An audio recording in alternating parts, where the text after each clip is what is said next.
सरस्वत्यै नमः। नमस्कारः।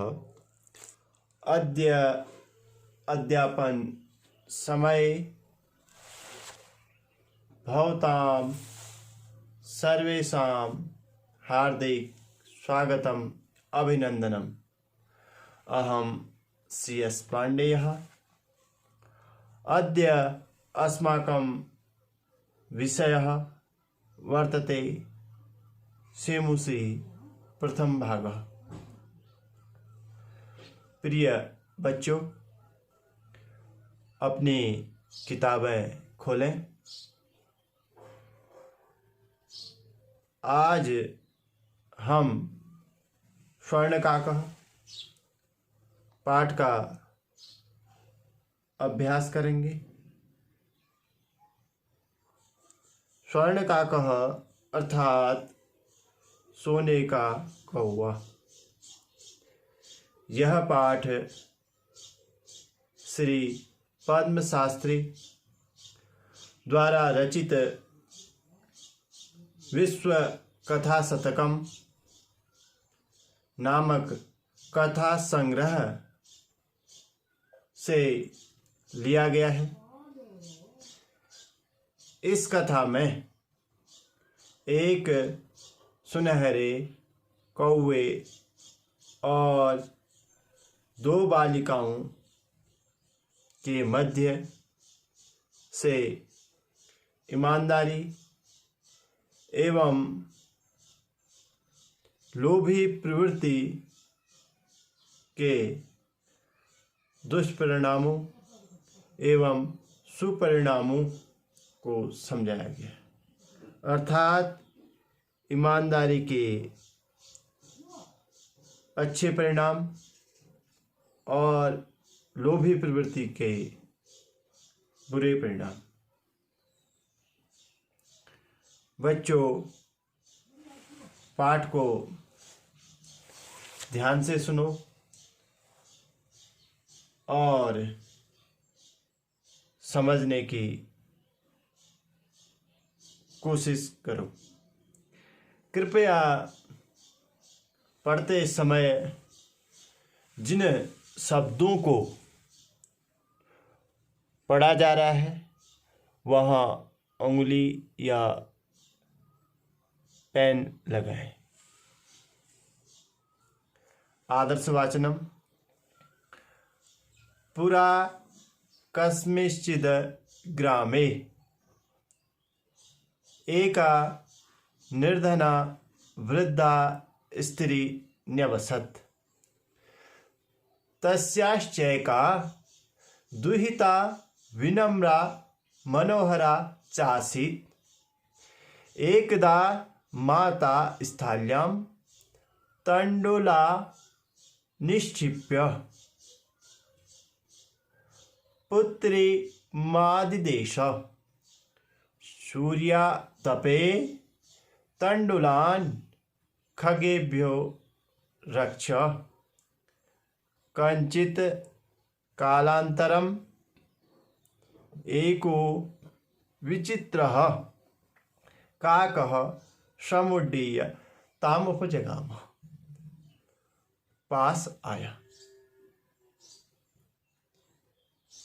हिंदी में अनुवाद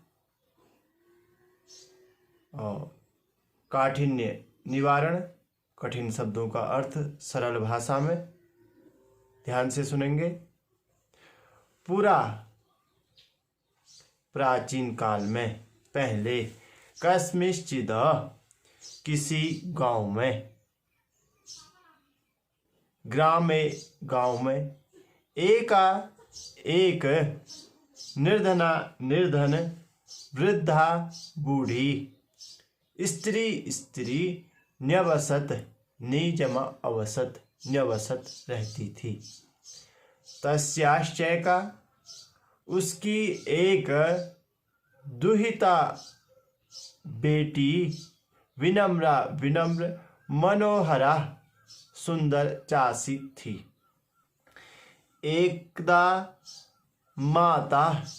बार माता ने स्थाल्याम थाली में तंडुलान निक्षिप्य, चावलों को रखकर, पुत्रिम मादिदेश, पुत्री को आदेश दिया। सूर्यातपे, सूर्य की धूप में, तंडुलान चावलों की, खगेभ्यो रक्ष,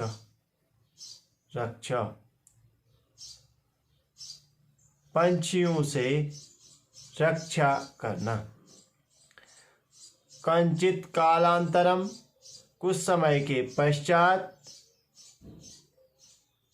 एको विचित्रः, एक अद्भुत, काकः समुड्डीय, कौवा उड़कर, ताम उपजगाम, उसके पास आया। हिंदी अनुवाद यहाँ पर श्री पद्मश्री शास्त्री जी क्या वर्णन कर रहे हैं, क्या कथा सुना रहे हैं, सुनना। प्राचीन काल में किसी गांव में एक निर्धन बूढ़ी स्त्री रहती थी। उसकी एक विनम्र और सुंदर बेटी थी। एक बार माता ने थाली में चावलों को रखकर पुत्री को आदेश दिया, सूर्य की धूप में चावलों की पंछियों से रक्षा करना। कुछ समय के पश्चात एक अद्भुत कौवा उड़कर उसके पास आया। बच्चों, आपने गद्यांश को सुना। कुछ परीक्षा उपयोगी प्रश्न करते हैं। आपको गद्यांश में ही उत्तर मिलेंगे। कृपया प्रश्नों को ध्यान से सुने और गद्यांश में से प्रश्नों के उत्तरों को ढूंढने की कोशिश करेंगे।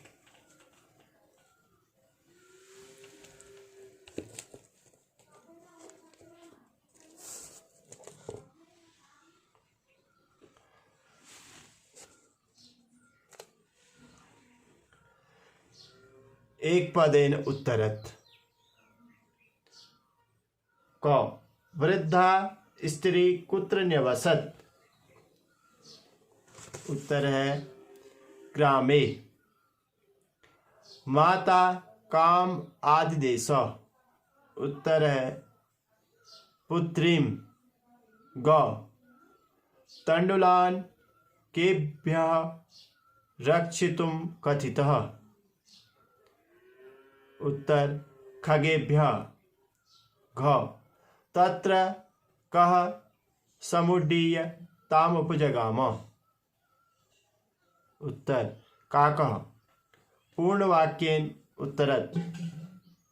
क ग्रामे का न्यवसत्। उत्तर ग्रामे एका निर्धना वृद्धा स्त्री न्यवसत्। ख दुहिता कीदृशी आसीत्। उत्तर दुहिता विनम्रा मनोहरा चासीत्। ग माता किम अकरोत्।